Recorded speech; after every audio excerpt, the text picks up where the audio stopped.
con los hermanos, alabando al Señor, ¿no? Me gustaría hacer así una pequeña reflexión para empezar, ¿no? A ese Dios que hemos estado alabando, adorando, ese Dios que es nuestro Padre, que es el creador de todo, del cielo, de la tierra, del universo, ¿no? Y que dio a su Hijo, ¿no? por nosotros, que nos escogió a cada uno de nosotros, ¿no? Que nos señaló y nos dijo, sígueme. Vuelvo a repetir, al Dios Todopoderoso, ¿no? Es el Dios que nos ha dejado alabarle, que nos ha puesto en el corazón el honrarle, ¿no? El darle a Él toda la gloria, el que dijo que se escribiera su ley, ¿no? Y Moisés, obediente, escribió su ley y se la dio al pueblo, ¿no?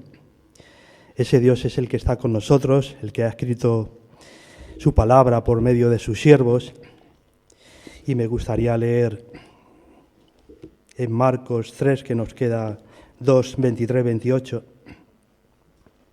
Estamos, como sabéis, estudiando y profundizando en Marcos, y estas lecciones tan bonitas, ¿no? Que estamos sacando cada domingo, ¿no? Estas meditaciones, estas predicaciones, que luego nos valen para nuestro día a día, ¿no?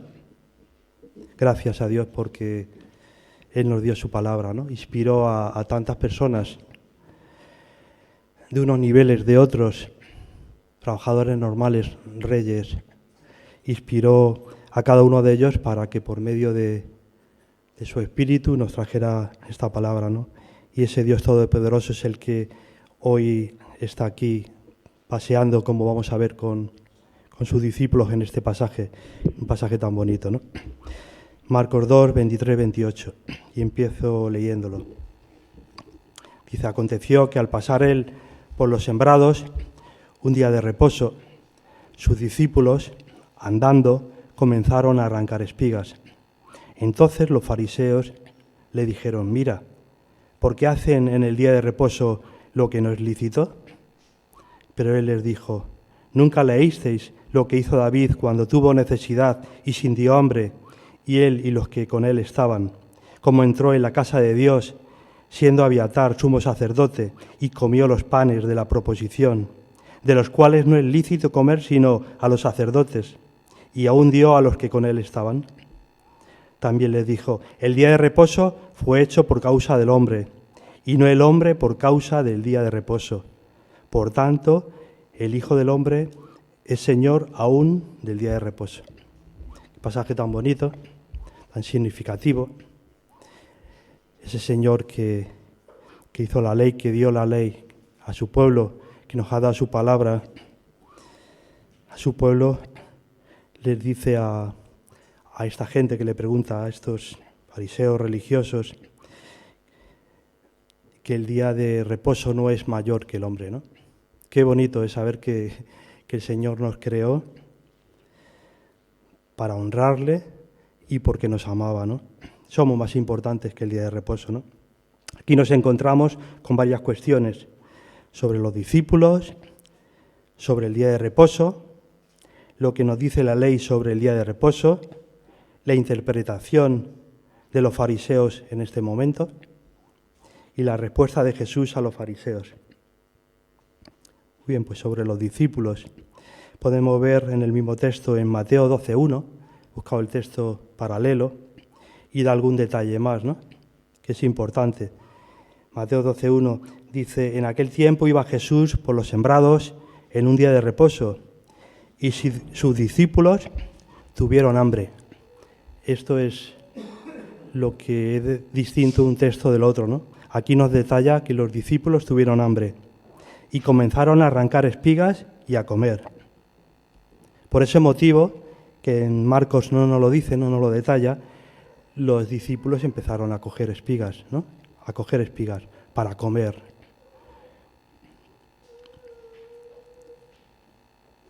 En Éxodo 34 nos dice, 6 días trabajarás, mas el 7º descansarás.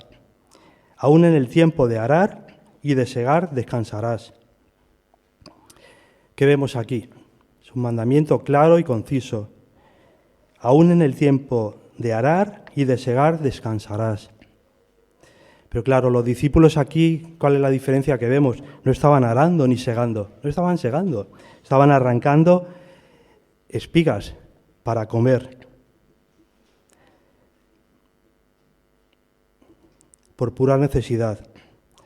Y claro, como sabemos, no estaba prohibido comer en el Sabbat, ¿no? Ellos lo estaban haciendo por necesidad. Jesús, que iba a su lado, lo sabía y lo veía. Lo que nos dice la ley sobre el día de reposo, ¿no? En Éxodo 20, 8, vamos a ver lo que dice justo la ley sobre este día, ¿no? Dice, acuérdate del día de reposo para santificarlo. 6 días trabajarás y harás toda tu obra, mas el 7º día es día de reposo para el Señor tu Dios. No harás en él obra alguna, tú, ni tu hijo, ni tu hija, ni tu siervo, ni tu sierva, ni tu ganado, ni el extranjero que está contigo. Y como he leído ya Éxodo 34, es más explícito todavía sobre el trabajo, ¿no? Y habla que en el 7º descansarás y aún el tiempo de arar, lo repito, y de segar descansarás. Lo explicita más, ¿no? Y la interpretación de los fariseos en este momento, en el versículo 24, nos dice, ¿por qué hace lo que no es lícito en el día de reposo? Fijaos qué pregunta, ¿no? Qué pregunta directa, ¿no? Al Señor Jesús. ¿Por qué hace lo que no es lícito? Acabamos de ver lo que nos dice la ley y lo que ellos estaban haciendo, ¿no? Vemos aquí un caso de deformación, de distorsión, de manipulación que estaban haciendo continuamente los fariseos. Hemos visto el proceso en estos días, en estos domingos que llevamos con el Evangelio de Marcos, cómo continuamente los fariseos, y lo veremos posteriormente, cómo continuamente los fariseos iban acusando a Jesús y a los que con él estaban de una forma torticera, ¿no? De una forma que no era real, que no era cierta, ¿no? Esa era su manera, ¿no? de ir a por Jesús. Torcían la ley de Dios, la interpretaban de una forma torcida, ¿no? Y no se preocupaban por el pueblo de ninguna manera, no se preocupaban por los discípulos, si tenían hambre, si estaban cansados, no se preocupaban.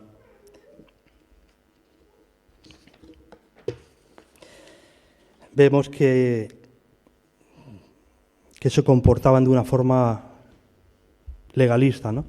Como un poco lo que quiero tratar en esta mañana, ¿no? En ese tiempo, en esos días, el legalismo rayaba con lo inmoral. No se preocupaban por la gente, eso era lo fuerte. Eso era lo que entristecía al Señor Jesús, como el texto de la semana pasada nos predicó nuestro hermano David.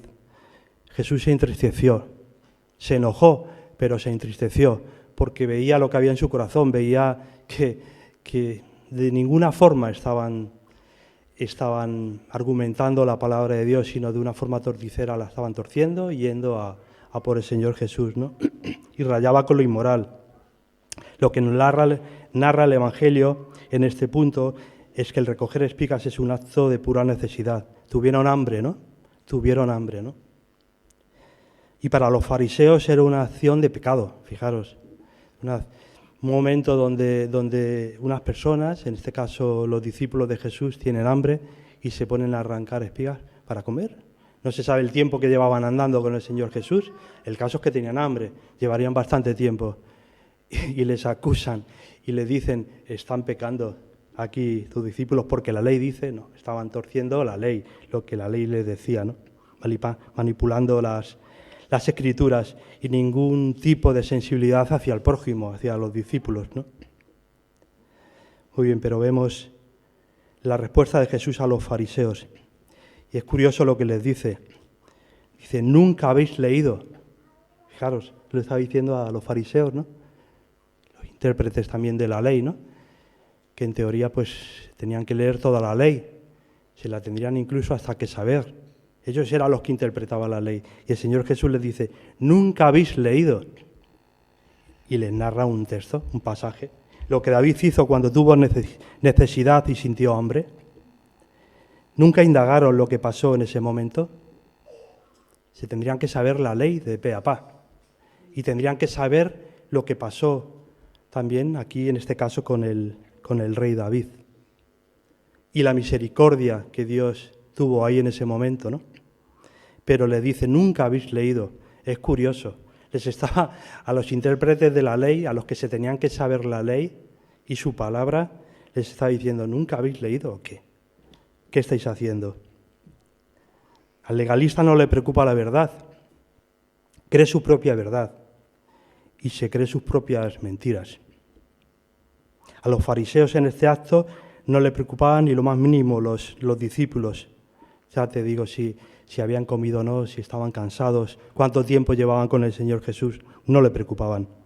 Lo que perseguían, y está claro, era pillar a Jesús, a pillarle en algo, torciendo las Escrituras, torciendo la ley, pillarle de alguna forma, porque lo que querían es hacerle daño, ¿no? El mal, como nos hablaba David la semana pasada, ¿no? Era el mal, es el mal que está en ellos, que es con lo que querían hacer a Jesús, ¿no? Una cosa muy importante que tenemos que hacer todos, digamos un poco esta segunda parte, no quiero extenderme mucho, lo quería enfocar en los jóvenes. Veo pocos jóvenes, pero a ellos les va a ir luego esta segunda parte, ¿no? A todos vosotros, que sois jovencitos, pues quiero que pongáis mucha atención, ¿no? Y una cosa muy importante es que tenemos que leer las Escrituras. Tenemos que indagar en las Escrituras, no quedarnos con unos textos concretos para de ahí torcerlos en un momento dado, ¿no? O hacer una mala lectura. Leerlos, indagar, escudriñar las Escrituras, porque sí solo podremos hacer frente al legalismo, al nuestro propio y al de los demás, porque nosotros muchas veces, hermanos, somos legalistas con los demás. Y tenemos que leer y escudriñar las Escrituras para contrarrestar nuestro propio legalismo, ¿no? Dios no nos dice si debemos llevar pantalón o falda, no nos lo dice. Si nos tenemos que sentar a un lado los hombres, a otro lado las mujeres, si lo que tenemos que comer o lo que tenemos que beber, no nos lo dice. Sin embargo, a lo largo de la historia nosotros sabemos por la Iglesia que esas cosas y muchísimas más se han dado, ¿no? En la Iglesia. Y es triste, porque ahí siempre pues están estos hermanos legalistas, o a veces incluso hemos estado nosotros. Qué triste, es triste.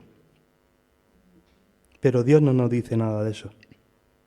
Muchos lo hemos vivido. Yo recuerdo en mi época, sobre todo en muchos jóvenes, estábamos en una iglesia donde muchísimos, casi todos éramos jóvenes, y se les hizo mucho daño, ¿no? Con estas formas legalistas, ¿no? Mucho daño. Tenemos que tener mucho cuidado. Lucas 11:46 dice, «Ay de vosotros, doctores de la ley, porque cargáis a los hombres con cargas difíciles de llevar, y vosotros ni siquiera tocáis las cargas con uno de vuestros dedos». Qué fuerte. Cada vez que leemos estos textos, el primero que nos tenemos que mirar es a nosotros. Mirarnos a nosotros y ser muy conscientes, tener mucho cuidado. Tenemos que tener mucho cuidado, porque con un espíritu legalista se puede hacer mucho daño. Se puede hacer daño a la familia, se puede hacer daño a los hijos, se puede hacer daño a la iglesia. Y todos podemos caer ahí, con lo cual es muy importante escudriñar las Escrituras y ver lo que el Señor nos dice, lo primero a nosotros y luego a los demás. ¿Quién es el Señor con nosotros? Para que nosotros seamos así con los demás. Mucho cuidado tenemos que tener, porque todos podemos caer. Pero otro punto es que vemos el corazón de Dios en Jesús. Él priorizó la necesidad del hombre por encima del mandamiento. Y esto fue en varias ocasiones, como lo vemos en las Escrituras. Dios hizo el día de reposo para el bienestar del hombre. Lo hizo para nuestro bien. No para esclavizarle, ¿no? Nadie, ni podemos esclavizar a otros, ni nadie nos puede esclavizar, y menos usando las Escrituras. Eso es una herejía, y no está conforme al corazón de Dios. Dios no lo hace con nosotros, Dios nos libera. Cristo no vino a morir por un templo, ni por muchos protocolos, no vino a morir por protocolos. Dio su vida por el hombre. Qué importante es eso. El buen pastor dejó a las 99 ovejas y buscó a la perdida. Esa oveja se perdió, se fue por otro camino, se extravió, desobedeció. Esa oveja desobedeció al llamado del pastor. Muy bien, pues Cristo buscó a la oveja perdida. Cristo buscó a la oveja perdida. Ese es nuestro Señor y su Espíritu en la palabra. Buscar al perdido. Muchos de nosotros, en según qué circunstancias, con algunos hermanos diríamos, ¿ves? Tú te lo has buscado. Tú te lo has buscado. Mira cómo te va, tú te lo has buscado. Tienes lo que han sembrado. Ahí lo tienes. Lo que has sembrado, ahí lo tienes. Te lo mereces.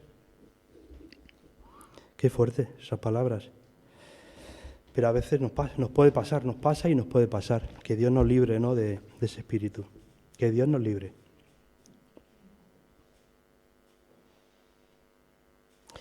La oveja esa perdida que el Señor Jesús salió a buscar, dejó a las 99 y salió a buscar a esa oveja perdida. Esa oveja perdida somos tú y yo. Nosotros somos esa oveja perdida. El Señor un día estábamos perdidos, se fijó en nosotros, puso sus ojos en nosotros, nos señaló, nos llamó y nos dijo, sígueme. Y a partir de ahí le seguimos, como vemos en su palabra que Él hace con sus discípulos. Nos salvó, nos limpió de nuestros pecados, de nuestras maldades. Esa es la oveja perdida, con lo cual tengamos cuidado con los otros hermanos que también son ovejas perdidas, de darles el tratamiento y el cuidado que el Señor hace con nosotros, ¿no? Tratemos de mirar siempre nuestra viga en el ojo, ¿no? Antes de mirar a los demás, nuestra viga en el ojo, que muchas veces la tenemos. Y esto hay que reconocerlo, tenemos que ser honestos, tenemos que ser sinceros con los demás y con nosotros mismos. Muchas veces tenemos esa viga en el ojo. Yo me meto el primero, ¿no? Ahí tenemos que tener mucho cuidado, ¿no?, de señalar a los demás. Mateo 9:13 nos dice, id pues y aprended lo que significa misericordia quiero y no sacrificio, porque no he venido a llamar a justos, sino a pecadores al arrepentimiento. Esto es el Evangelio. Esta es la buena noticia. Id y aprended lo que significa misericordia quiero y no sacrificio, porque no he venido a llamar a justos, sino a pecadores al arrepentimiento. Eso somos nosotros, la oveja perdida, ¿no? Eso es lo que el Señor quiere, misericordia. Él lo hizo en primera persona por nosotros, vino a este mundo, se hizo parte de nosotros, se hizo hombre, se humilló hasta lo sumo y dio su vida por nosotros. Misericordia quiero. Él no vino a juzgarnos. En varias ocasiones le acusaron al Señor Jesús de que hiciera mal a un pueblo o a otro que no le recibían y le dijo, no sabéis de qué espíritu sois. Yo no he venido a cargarme a la gente, he venido a salvarles. Son pecadores, he venido a salvarles. Legalismo convierte las bendiciones de Dios en una carga, en un castigo.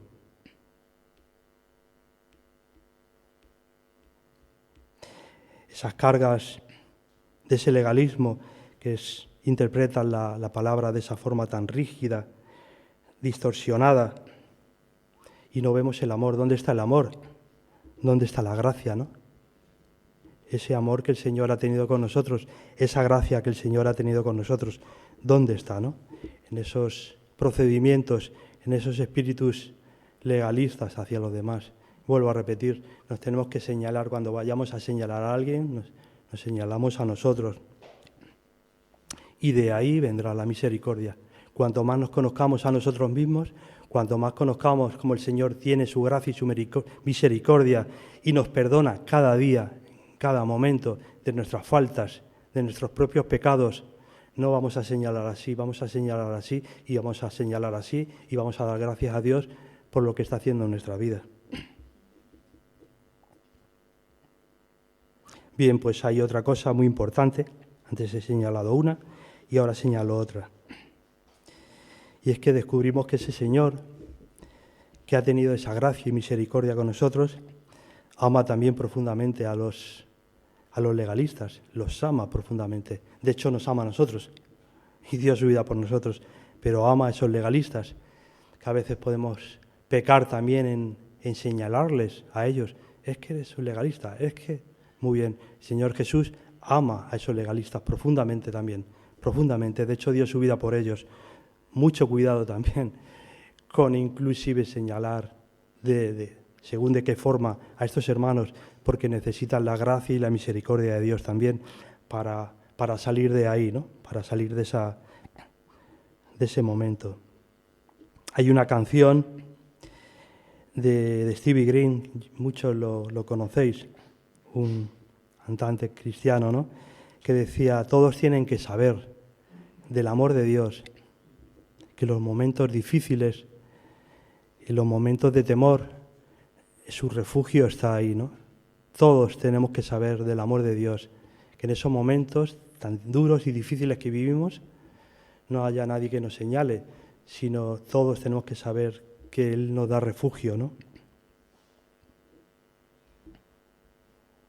En la parábola del hijo pródigo vemos ese amor de Dios para el hijo pródigo. Todos conocemos esa parábola, ¿no? Como el hijo pródigo se escapa, se va, pide la herencia y se lo gasta todo. En un montón de cosas que no voy a ponerme a detallar, pero se lo gasta, ¿no?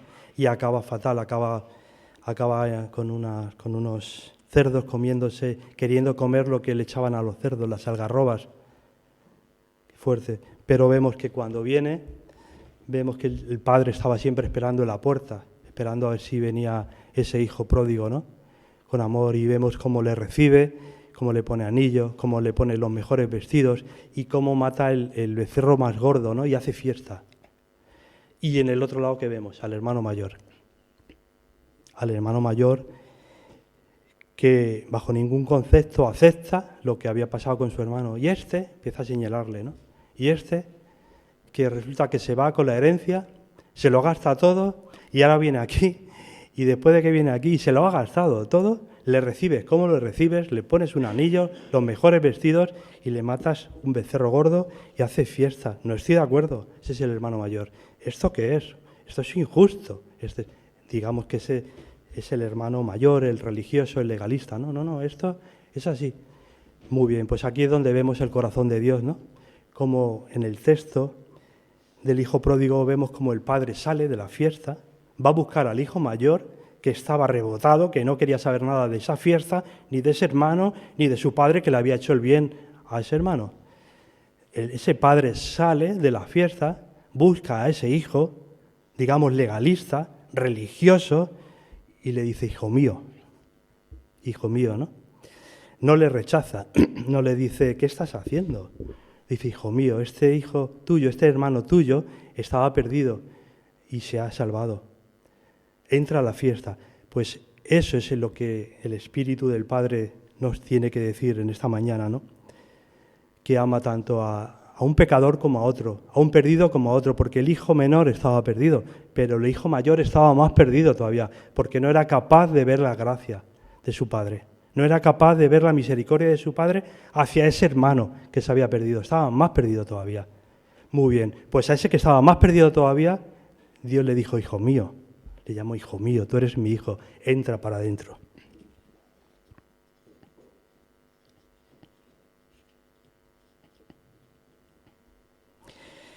Aquí me quería referir a los jóvenes, a los pocos jóvenes que haya, que hay unos cuantos, y a los que en el futuro escuchen la predicación, me quiero recibir a ellos. Porque preparando esta predicación, pues me vinieron muchas cosas a mi mente, a mi vida, de cuando yo me convertí, de ese amor, de esa gracia del Señor, ¿no? Y digo, quiero compartírselo a los jóvenes. Entonces a los 5, 6, 7 que estéis por aquí, quiero que lo escuchéis bien, ¿no? Yo me convertí con unos 17 años, más o menos. Y la verdad que no me convertí, no llegué al Señor porque me hablaran de normas, de conductas y de mandamientos, no. Yo era en ese momento muy rebelde, y estaba muy perdido. Y porque alguien me viniera a hablar de los mandamientos de Dios, de tener otra conducta, eso, algunos incluso lo probaron. Yo en ese momento y otros años atrás, me da igual. Ya te digo, era muy rebelde, ¿no? Pero Jesús se reveló a mí por medio de su palabra, ¿no? Por medio de otros creyentes, otros hermanos que eran creyentes, y me hablaron de su amor, me hablaron de su gracia, me hablaron de su misericordia.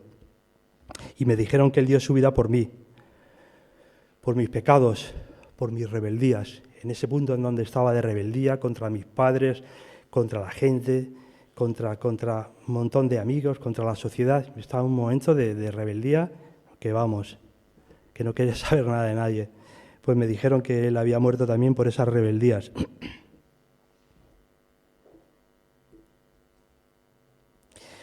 En esos días, como digo, estaba súper perdido, estaba solo, totalmente vacío e insatisfecho. Viví una situación muy difícil. Y Él me salvó, me llenó de gozo, me hizo sentir su perdón de una forma muy delicada, muy tierna.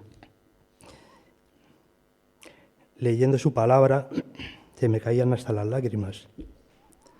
Y yo decía, ¿qué me está pasando? Me creía súper duro, súper rebelde, súper duro, y leyendo su palabra, un evangelio de Juan que me regalaron. Perdonad, se me caían las lágrimas y no sabía qué me pasaba. Y es que Dios estaba entrando en mi vida, me estaba salvando, me dio una paz inexplicable, pero inundaba toda mi vida. Y poco a poco empecé a amar y a desear leer su palabra. Esa palabra que yo siempre rechacé. No quería saber nada del mundo religioso. Mi familia éramos católicos y mi madre de pequeño me llevaba a la fuerza a la misa. Y cuando ya cumplí una edad, digo, no me lleva más ahí. No quería saber nada de mandamientos ni quería saber nada de nada. Pero cuando sentí esa paz, cuando sentí ese gozo que el Señor me dio, entonces sí, empecé a leer sus mandamientos, empecé a leer su palabra. Y entonces supe, como dice David en su palabra, tus mandamientos, tus palabras son más dulces que la miel. Empecé a sentir ese dulzor en la palabra, esa gracia. Todo porque Él me buscó, porque me salvó, porque me amó sin merecerlo. Y Él se compadece en ese momento de mis debilidades, de cómo yo era, y de nuestras debilidades, jóvenes, a vosotros hablo, ¿no? Y de nuestros problemas. A Él le duele lo que nos pasa, le duele lo que nos pasa, porque Él pasó por las mismas pruebas que nosotros, como nos dice Hebreos. Y añade, acerquémonos, pues, confiadamente al trono de su gracia, para alcanzar misericordia y hallar gracia, socorro y ayuda. No nos conformemos con las circunstancias que vivimos. Acudamos a Dios. Jóvenes, pongo aquí otra vez. Todos nosotros estamos a veces perdidos. A veces estamos perdidos, como ovejas, siguiendo nuestro camino. Pero el Señor ha cargado en Él nuestra maldad, nuestra soledad, nuestro dolor. Él fue maltratado por nosotros y lo hizo libremente. Se sometió humildemente y ni siquiera nos dice la palabra que Él abrió su boca, ni siquiera abrió su boca, porque estaba pensando en nosotros, estaba pensando en ti y en mí. En ese momento no abrió su boca, nos dice la palabra, lo llevaron como un cordero al matadero. Y Él se quedó callado, sin abrir su boca, porque sabía lo que estaba haciendo, sabía por qué estaba pagando ese precio y por quién estaba pagando ese precio. Como una abeja cuando lo trasquilan, se lo llevaron injustamente y le hicieron todo lo que le hicieron. No hubo quien lo defendiera. En ese momento no hubo nadie que lo defendiera, pero estaba llevando el pecado de todos nosotros. Todo esto lo hizo por ti y por mí, por ti y por mí, porque te ama, porque nos ama. Y por eso quiero decirte esta mañana, acércate siempre a Él con confianza, cada día, en cada momento, acércate a Él. Exprésale lo que te pasa, tus temores, tus preocupaciones, tus problemas. Él te dará su ayuda en estos momentos difíciles. Y a todos nosotros, Iglesia, ¿no? Acerquémonos a Él confiadamente en estos momentos tan difíciles que tenemos, porque Él está ahí siempre, ¿no? Nos dará ayuda, nos dará su paz y su gozo. Él lo ha prometido. Esa es su promesa. Él va a estar con nosotros siempre, todos los días, siempre a nuestro lado. Entonces, jóvenes, y los que en el futuro escuchéis por internet esta predicación, Él va a estar siempre a vuestro lado. Acercaros a Él con confianza, ¿no? Con confianza, porque Él hizo todo eso por nosotros, por cada uno de nosotros. Él es un Dios fiable. Él, nuestro Dios, no es un Dios legalista. Nuestro Dios es un Dios de pura gracia, de misericordia, que hizo todo, un Dios todopoderoso que hizo el cielo y la tierra y a todos nosotros, pero que mandó a su Hijo porque vio que estábamos perdidos y nos ha salvado. Vamos a acercarnos a Él confiadamente, vamos a orar en esta mañana.